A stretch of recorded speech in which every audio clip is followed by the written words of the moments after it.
Hi viewers, Lakshmi వంటింటికి స్వాగతం. Coffee అంటే అందరూ చేస్తారు కానండి, దాంట్లో చాలా టెక్నిక్స్ ఉన్నాయండి. కాఫీ ఫిల్టర్ కాఫీ చాలా టేస్టీగా ఎట్లా తయారు చేయాలో మీకు నేను టిప్ చెప్తానండి. ఆ విధంగా చేసుకుని తయారు చేసి చూడండి, చాలా బాగుంటుంది. మళ్లీ మళ్లీ తాగాలనిపిస్తుంది మీకు ఫిల్టర్ కాఫీ. దానికి కావాల్సిన పదార్థాలు మామూలుగా మీరు గింజలు పట్టించుకుని చికోరి కలుపుకొని తెచ్చుకున్న కాఫీ పొడి అయితే చాలా బాగుంటుందండి.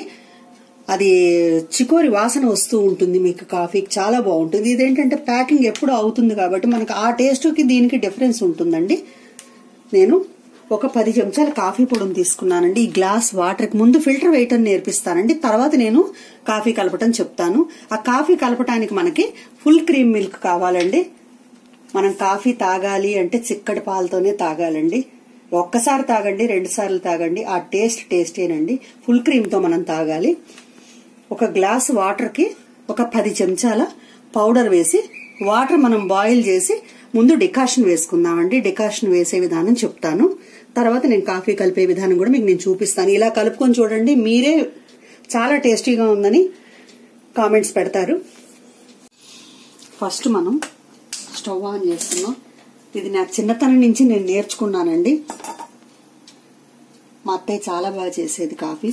దాంట్లో మనం ఈ గ్లాస్ వాటర్ కూడా వేసేసి దీన్ని బాయిల్ చేసుకుందామండి.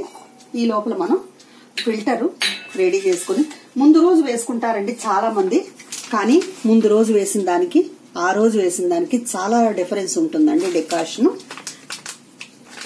ఒక పావు గంటలో మనకి కాఫీ రెడీ అయిపోతుందండి. డికాషన్ దిగంగానే ఒక 10 స్పూన్స్ మనం కాఫీ పొడి ఎక్కువ పడుతుందండి. ఫిల్టర్ కాఫీ తాగాలి అంటే కాఫీ పొడి ఎక్కువే అవుతుంది మనకి.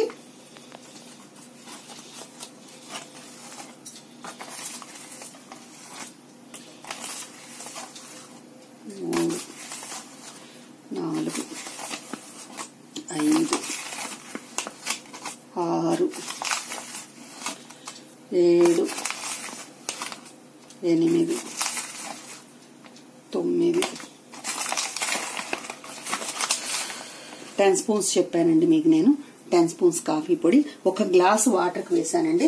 ఇటువంటి కాఫీ గ్లాస్తో నేను వాటర్ తీసుకున్నాను. వాటర్ బాయిల్ అవుతోందండి. నేను కాఫీ పొడి ఫిల్టర్లో వేసాను. ఎంత 5-10 నిమిషాల్లో డికాషన్ మీకు కిందకి దిగిపోతుందండి. ఈ గిన్నెలోకి చూస్తున్నారా, ఇట్లా ఈ గిన్నెలోకి మనకి డికాషన్ దిగిపోతుందండి. 10 చెంచాల పౌడర్ వేసాను. నీళ్లు బాగా మరిగిన తర్వాత మనం ఇందులో పోసేసి మూత పెట్టేసేయాలండి. ఈ డికాషన్ దిగే లోపల పాలు కాగుతాయండి. వెంట మనం దీన్ని ఒక 5-10 నిమిషాల్లోనే మంచి టేస్టీ కాఫీ తయారైపోతుందండి. ఒక్కసారి మీరు ఫిల్టర్ కాఫీ కనుక తాగితే ఇంకా అసలు విడిగా కాఫీ తాగరండి, అంత టేస్టీగా ఉంటుంది. నా కాఫీ కోసం అందరు అడుగుతారండి. వాటర్ మనకి చూసారా చక్కగా బాయిల్ అవనివ్వాలండి. బాగా కూడా మనం నీళ్లు ఉడకాలి. ఆ ఉడికిన వాటర్ ని మనం ఏదైతే ఈ 10 చెంచాల కాఫీ పొడిని తీసుకున్నాం కదా దాంట్లో మనం పోసేసుకోవాలి. ఒక 5 నిమిషాల్లో డికాషన్ దిగిపోతుందండి. ఎక్కువ టైం కూడా పట్టదు. డికాషన్ ఎప్పుడు చిక్కగా ఉండాలండి. చిక్కగా ఉంటే మనకి ఒక 4-5 చెంచాలతోటి కాఫీ అయిపోతుందండి, ఒక గ్లాస్ కాఫీ. దీన్ని మనం చక్కగా ఇట్లా ఈ వేడి మీద మనం మూత పెట్టేసేయాలండి.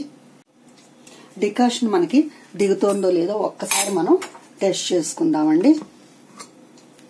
చూస్తున్నారుగా చక్కగా చిక్కగా దిగాలండి డికాషన్ పల్చగా ఉన్నా కూడా మీకు కాఫీ రుచిగా ఉండదండి. డికాషన్ ఎక్కువ పోసుకోకూడదండి.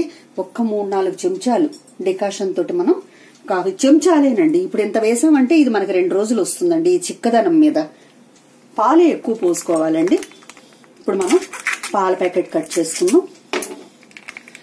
చేసుకుని ఒక చిన్న గ్లాసుకి నేను కాఫీ కలుపుతున్నానండి. దీంట్లో మనం ఒక చిన్న గ్లాస్కి పాలు పోసుకున్నాం. ఇది స్టవ్ ఆన్ చేసి మనం డికాషన్ దిగే లోపల కొంచెం మనం పాలు కాగబెట్టుకుందాం.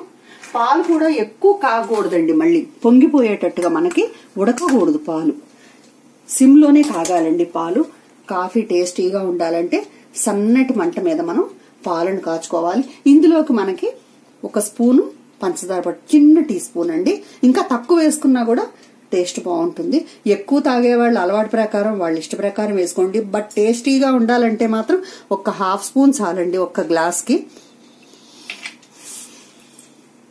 మీ యొక్క టేస్ట్ ని బట్టి మీరు షుగర్ యాడ్ చేసుకోండి.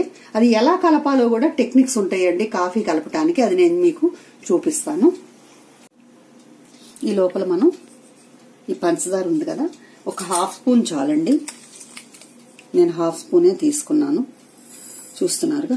ఒక హాఫ్ స్పూన్ పంచదార తీసుకుని మనం ఇందులో ఈ డికాషన్ దిగింది కదా,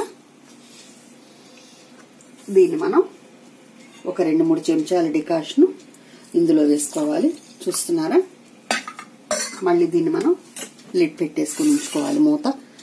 ఇదిగోండి, ఒక 2-3 చెంచాలు నేను డికాషన్ తీసుకున్నాను. దీన్ని మనం చక్కగా పాలు కాగే లోపల ఈ పంచదారని ఈ వేడి డికాషన్ లో మనం ఇట్లాగా మిక్స్ చేసుకోవాలి. ఇదే పెద్ద టెక్నిక్ అండి మీకు కాఫీ కలుపుకోవటంలో. డికాషన్ చిక్కగా ఉండాలి ఫస్ట్ పాయింట్, పాలు చిక్కగా ఉండాలి రెండో పాయింట్. షుగర్ ఈ డికాషన్ లో మనం మిక్స్ చేసుకోవాలండి. ఇట్లా వేడి మీద, డికాషన్ వేడి మీద మనం చల్లగా ఉన్నా సరేనండి, ఒకవేళ మర్నాడు వాడుకుంటాం కదా డికాషన్ పారబోసుకోం కదా, ఇట్లా మనం చల్లగా ఉన్నా సరే దీన్ని మనం నురుగు వచ్చేటట్టుగా ఈ పంచదారని డికాషన్ లో డైల్యూట్ చేసుకోవాలండి. పంచదార కరిగే లోపల ఆ పాలు కూడా కాగిపోయినాయండి. ఎక్కువ మనకి పాలు ఉడకకూడదండి, మళ్ళీ చెప్తున్నాను. పాలు మీగడ కట్టేసేసి బాగా ఉడకకూడదు. ఈ డికాషన్ మాత్రం ఎట్టి పరిస్థితుల్లో మనం పొయ్యి మీద పెట్టకూడదండి. ఇదే పెద్ద టిప్ అండి మీకు. పంచదార వేసి కలుపుకోవటం ఒకటి టెక్నిక్. ఈ డికాషన్ మనం పాలల్లో పోయకూడదండి ఎప్పుడు కూడా. ఇలా చక్కగా నురుగు వచ్చింది చూసారా? ఈ నురుగు వచ్చినప్పుడు ఈ పాలు కూడా కాగినాయండి. చూడండి, పాలు కూడా మనకి లైట్ గా మీగడ పడుతుంది. సిమ్ లోనే కాగాలండి పాలు. చాలా చిన్న మంట మీద మనం కాచుకోవాలి, నిదానంగా కాగాలండి. దాన్ని మనం ఇట్లా కొంచెం తిప్పుకొని మళ్ళీ ఒకసారి కాచుకొని, మీగడ బాగా దట్టంగా కట్టకూడదండి. జస్ట్ మనకి పొంగు వచ్చే ముందర మనం ఆపేసేయాలండి. బాగా పొంగనీయకూడదు. లైట్ గా మనకి ఉబ్బుతాయి కదా, పాలు పైకి లేస్తాయి కదా పొంగు వచ్చినట్టు, అప్పుడు మనం స్టవ్ ఆఫ్ చేసేసుకోవాలండి.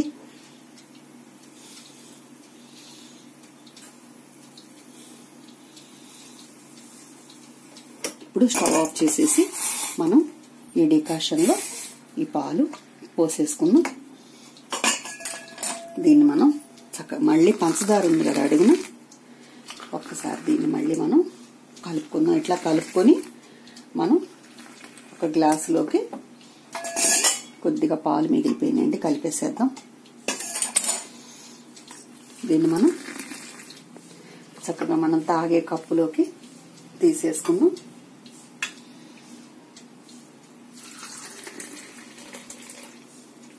చూస్తున్నారా? చక్కటి మద్రాస్ కాఫీ రెడీ అయిపోయింది. దీన్ని మనం సర్వింగ్ ప్లేట్ లో పెట్టుకుందామండి. చూస్తున్నారు కండి, చక్కగా ఇట్లా మనం సర్వింగ్ ప్లేట్ లో పెట్టేసి సర్వ్ చేస్తే చాలా నీట్ గా ఉంటుందండి. కాఫీ చూసారా ఎంత బాగుందో? చక్కగా మీరు ఒకసారి దీన్ని చూడండి, అదిగో ఎంత బాగుందో చూడండి కాఫీ. అట్లాగా మనం సర్వ్ చేసేటప్పుడు నీట్ గా ఇట్లాగా గ్లాసులో పోసేసి మనం బౌల్లో పెట్టి ఇచ్చేస్తే చాలా బాగుంటుందండి. మీకు చూపించడం కోసం ఇందులో పోసాను.